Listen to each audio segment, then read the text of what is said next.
जय हिंद। स्वागत है आपका अपना यूट्यूब चैनल आनंद केरेजी क्लासेज में। और आज के क्लासेज में हम पढ़ेंगे हिस्ट्री चैप्टर 8A SVPD जो बुक है उसका पढ़ेंगे, जिसमें शासक और इतिवृत्त मुगल दरबार, किंग्स एंड क्रोनिकल्स, शासक किंग्स और इतिवृत्त यानी क्रोनिकल्स, इतिहास जो है उसका मुगल कोर्ट का 16 से 17 सेंचुरी, इसका ऑब्जेक्टिव आज हम लोग को पढ़ना है। तो आइए प्रश्नों की शुरुआत करते हैं। सबसे पहले एक नंबर सवाल है, मुमताज एवं शाहजहां की पुत्री का नाम क्या था? The name of the daughter of Mumtaz and Shahjahan. चलिए वो उसको 3 गो है, कितना है? 3 गो। जहां आरा, रोशन आरा, गौहर आरा, है ना, ये सभी उसकी पुत्रियां थी, बेटी, समझ रहे ना बुआ?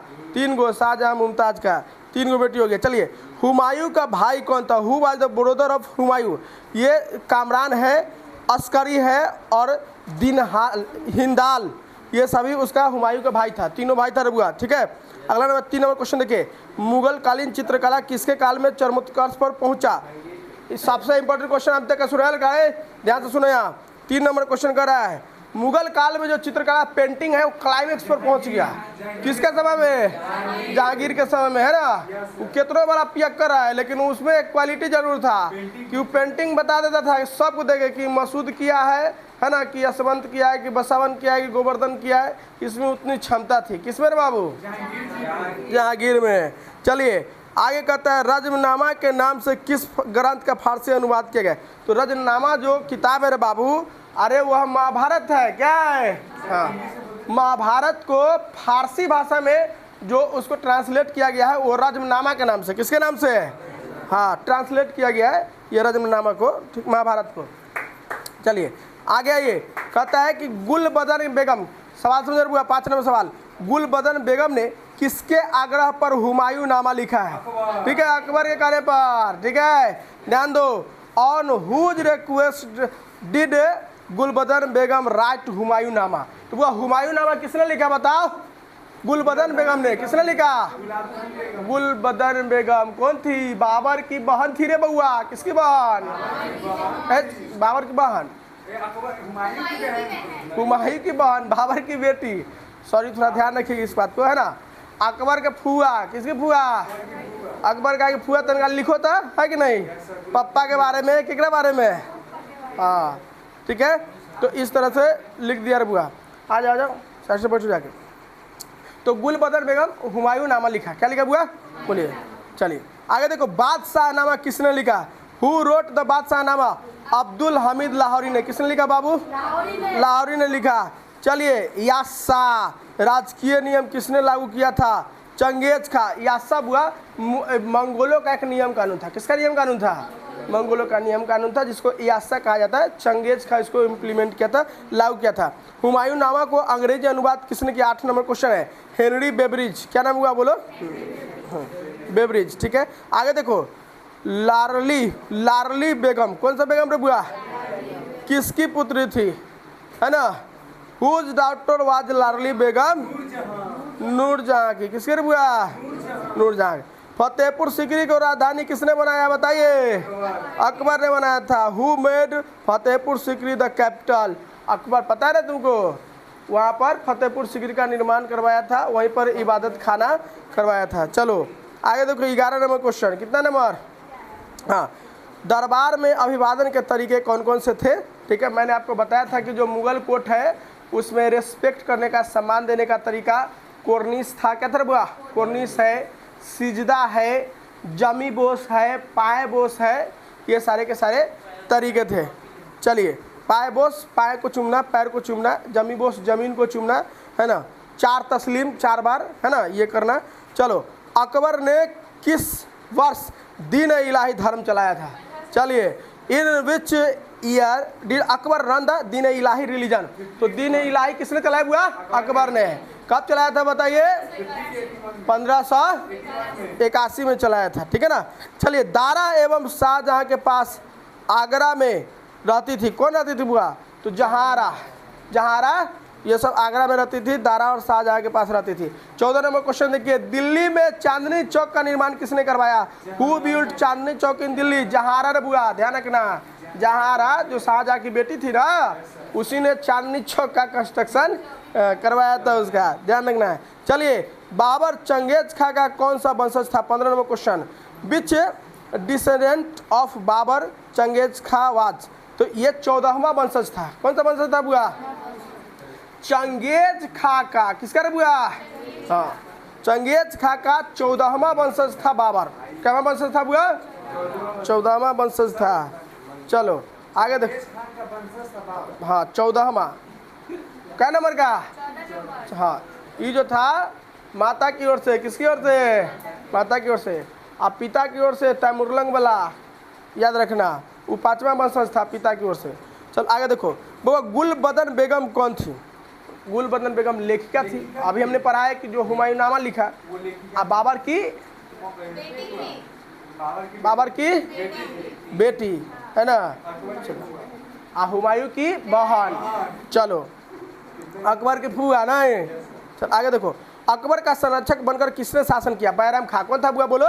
हाँ, बैरम खां जो था वह गार्जियन के रूप में काम कर रहा था, क्योंकि अकबर जिस समय गद्दी पर बैठा था 14 साल का था, उसको नॉलेज वॉलेज ज्ञान हो ज़्यादा नहीं, तो सब यही हैंडल करता था। मुख्य सेनापति के रूप में बैरम खां था। अकबर के समय राजकुमारों को अधिकतम कितने मनसबदार बनाया गया था?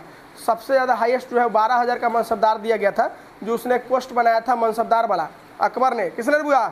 12,000 का। अगला कहता है कि भारत का अंतिम मुगल सम्राट कौन था? Who was the last Mughal empire of India? Bahadur Shah Zafar. क्या नाम है मेरे बाबू? बोलो। बहादुर शाह जफर। मुगल चित्रकला किसके टाइम में एकदम क्लाइमेक्स पे पहुंच गया था? जहांगीर के समय में। 21 नंबर क्वेश्चन। तुजू के जहांगीर किसने लिखा है? खुद जहांगीर ने लिखा है। किसने लिखा है बुआ? जहांगीर ने लिखा है। सोच लो, भला ही पियक्कर जरूर था, लेकिन उसके पास क्वालिटी तो था कि वो लिख सकता था। चलो, भारत में मुगल वंश के संस्थापक कौन था? भारत में बुआ याद रखना है, बाबर था। कौन था? बोलो। बाबर। तुजुक ए बाबरी। तुजुक ए बाबरी जो तुर्की भाषा में लिखा हुआ है, यह किताब है, वह बाबर ने लिखा है। किसने लिखा है? तुजुक ए बाबरी या बाबर नामा आपसे पूछे किसने लिखा? नाम लिखा हुआ है बाबरी। बाबरी किसने लिखा? बाबर ने लिखा है। चलो, अकबर का वजीर कौन था? चलिए, बैरम खां। वजीर का मतलब होता है प्रधानमंत्री। क्या होता है? बोलिए। प्रधानमंत्री है ना, सेनापति ने वो प्रधानमंत्री, वजीर आलम बैरम खां। सेनापति मीर बख्शी कहलाएगा। क्या कहलाएगा? चलो, मुमताज महल। बउआ, मुमताज महल किसकी पुत्री थी? आसफ खां की पुत्री थी। किसकी पुत्री थी? खां की पुत्री थी। अकबर के समकालीन इतिहासकार कौन था? Who was the contemporary historian of Akbar? ठीक है ना, बदायूनी। कौन है? बोलो। बदायूनी जो है अकबर के समकालीन था। चलो आगे देखो। 27 नंबर क्वेश्चन। बात नहीं करेगा, पीछे से आगे करता उड़ा देंगे तो हम। देखो यहाँ 27 नंबर क्वेश्चन। अकबर निम्नलिखित में से किस पर अधिकार नहीं कर सका रे बाबू? ठीक है ना, ये चित्तौड़ है। क्या रे बुआ? बोलो। हाँ, Akbar could not control which of the following? Chittor को कंट्रोल नहीं कर सका। 28 नंबर क्वेश्चन देखिए। आलमगीर के नाम से कौन सा मुगल बादशाह के नाम से जाना जाता है? औरंगजेब को आलमगीर के नाम से जाना जाता है। किस नाम जाना जाता है बताइए? औरंगजेब को किस नाम से? आलमगीर के नाम से जाना जाता है। चलिए 29 नंबर क्वेश्चन। आईन अकबरी किसने लिखा है बाबू? अबुल फजल। आईन अकबरी किसने लिखा? अबुल फजल। आईन अकबरी में कितने भाग है? 5 भाग। आईन अकबरी में कितने पाठ है बताइए? 5 भाग है। और वही अकबरनामा पूछता तो 3 भाग है ना, छोटका रहे तो 3 गो, बड़का 5 गो है ना। चलिए 31 नंबर क्वेश्चन देखिए। औरंगजेब अपने लाइफ का अंतिम जो समय है, जीवन का अंतिम समय किधर काटता है बताइए? साउथ इंडिया में, दक्कन में रहता था, दक्षिण भारत में। याद रखना है बुआ। चलो, शेख मोइनुद्दीन चिश्ती की दरगाह कहाँ पर है? चलिए, अजमेर शरीफ में। कहाँ रे बुआ? शेख मोइनुद्दीन चिश्ती की दरगाह कहाँ है बताइए? अजमेर शरीफ में। स्थापत्य कला का सर्वाधिक विकास किसके समय में हुआ था? ध्यान रखिएगा, जो मुगल कोर्ट में, मुगल पीरियड में जो आर्किटेक्चर था वह क्लाइमेक्स पर पहुंच गया था शाहजहां के शासनकाल में। किसके शासनकाल में? हाँ, आपने देखा भाई कि भाई ताजमहल किसने बनवाया? शाहजहां ने। लाल किला किसने बनवाया? शाहजहां ने। जामा मस्जिद किसने बनवाया? दिल्ली वाला, शाहजहां ने। तो कई सारे ऐसे बिल्डिंग है जिसने निर्माण करवाया किला का, जिसके वजह से कहा जाता है कि नहीं, शाहजहां के शासनकाल में भाई ज़्यादा से ज़्यादा यह काम हुआ। काला नहीं कर पाएगा, देख रहा है शाहजहाँ के है ना कि हमारे बाप तो भाई पियक्कर है, आ दादा के नाम अकबर इतना संपत्ति है कौन काम के, लाओ दादे के नाम पर जो है जय जय कर देते हैं, बना लेते हैं सब, दादा की संपत्ति है ये, बना लेंगे अपन नाम कर लेंगे। चलो आगे देखो बुआ, चलिए अब आ जाइए, पानीपत का पहला लड़ाई कब हुआ था, है ना, in which year did the first battle of Panipat, 1526 में, किसके किसके बीच, बाबर और इब्राहिम लोदी के बीच, किसके बीच रे बुआ, बाबर और इब्राहिम लोदी के बीच हुआ था रे बुआ, इब्राहिम लोदी हार गया था, याद रखना। चलो दीन इलाही किससे रिलेटेड है, अकबर से रिलेटेड है। मुगल प्रशासन में जिले को किस नाम से जाना जाता था, सरकार के नाम से, किस नाम से, सरकार के नाम से। चलिए किस मुगल शासक ने हिंदुओं पर से जजिया कर, बउआ जजिया टैक्सेशन को हटा दिया था अकबर ने, मालूम है ना, हाँ 1564 में, कितना में हटाया था, हाँ क्यों हटाया था, क्योंकि उसको भेदभाव मानता था, डिस्क्रिमिनेशन, क्या मानता था, भेदभाव मानता था।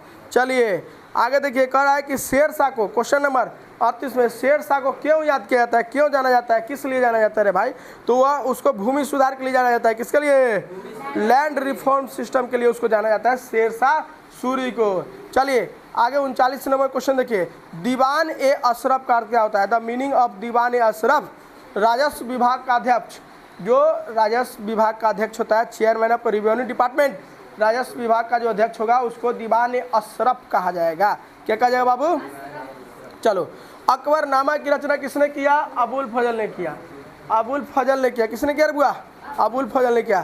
ताजमहल का निर्माण किसने करवाया था, बोलो बोलो, शाहजहाँ, किसने, बोलने में भी संकोच करता है कि बोले ना बोले, क्या करेगा तुझसे।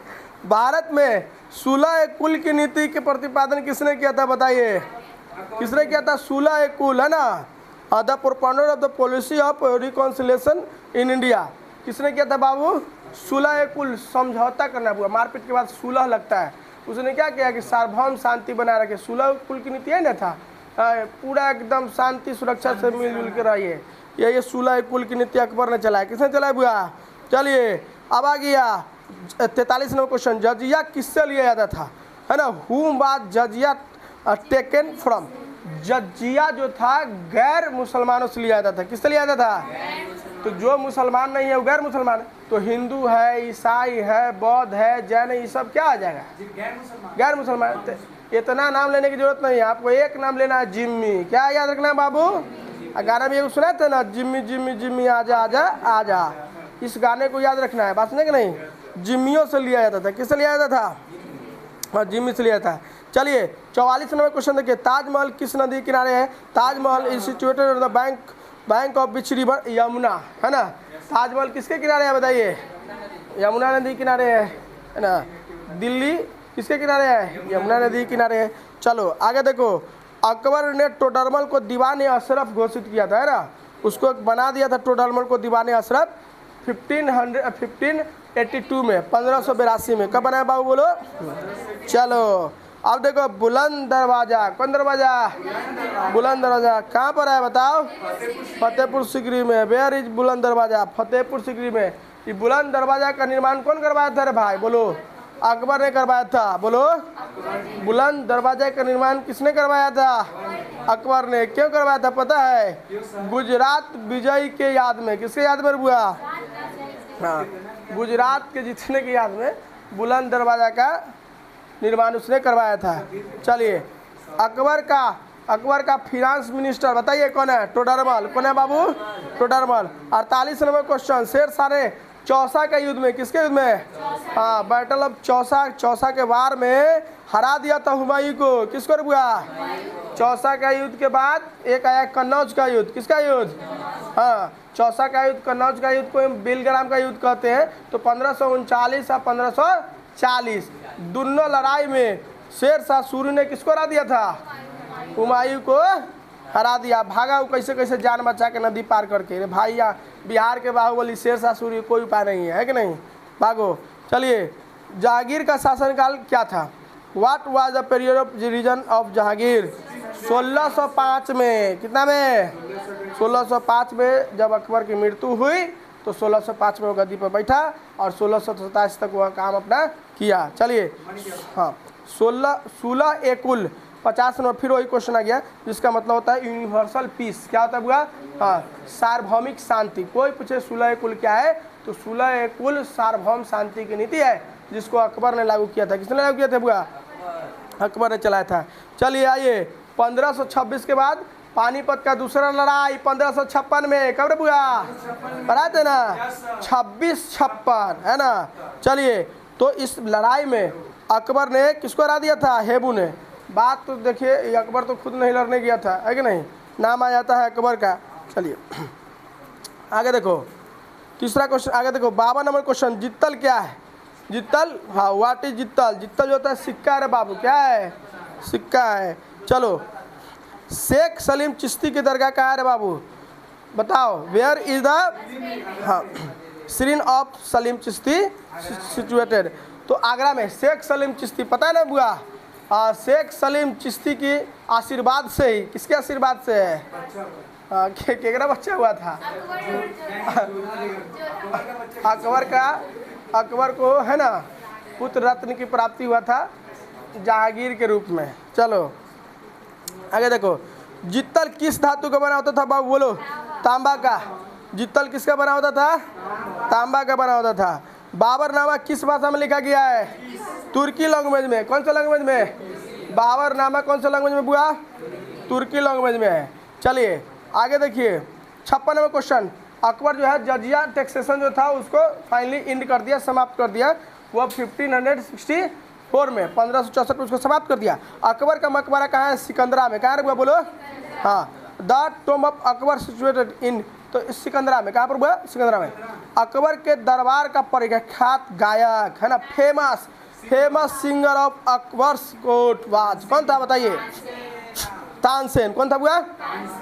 चलिए 60 नंबर क्वेश्चन देखिए, पानीपत के प्रथम युद्ध में बाबर ने किसको हरा दिया था? पानीपत के प्रथम लड़ाई में इब्राहिम लोदी को हराया गया। किसको हराया गया रे बाबू? इब्राहिम लोदी को। शाहजहां के शासनकाल में है ना किस कला का चरमोत्कर्ष हुआ था? मतलब कर आए कि कौन सा आर्ट था जो क्लाइमैक्स पर पहुंच गया था? शाहजहां यानी आर्किटेक्चर में। किसमें हुआ? हाँ, भारत का प्रथम मुगल सम्राट कौन था? बाबर। कौन था बाबू? बोलो। बाबर था। चलिए, अकबर निम्नलिखित में से किस पर अधिकार नहीं कर सका? चित्तौड़ पर। किस पर नहीं कर पाया बाबू? चित्तौड़ पर। भारत में मुगल वंश की स्थापना 1526 में हुआ, 1526 में, है ना। चलो 65 नंबर क्वेश्चन देखो, अकबर की राजस्व व्यवस्था किसके हाथ में था? टोडरमल के हाथ में। किसके हाथ में था बाबू? चलिए आगे कहता है कि निम्नलिखित में से किस शासक ने सांची स्तूप के संरक्षण पर काम किया था? कौन से शासिका थे वह काम किया था? देखिए, तो वह रुखसार बेगम है। कौन है बुआ? रुखसार बेगम। हाँ, सांची के स्तूप के प्रोटेक्शन देने का काम इन्होंने किया था। चलिए, तो इस तरह से आपको 66 ऑब्जेक्टिव क्वेश्चन हो गया। ठीक है, अब फिर से हम नए चैप्टर को शुरुआत करेंगे।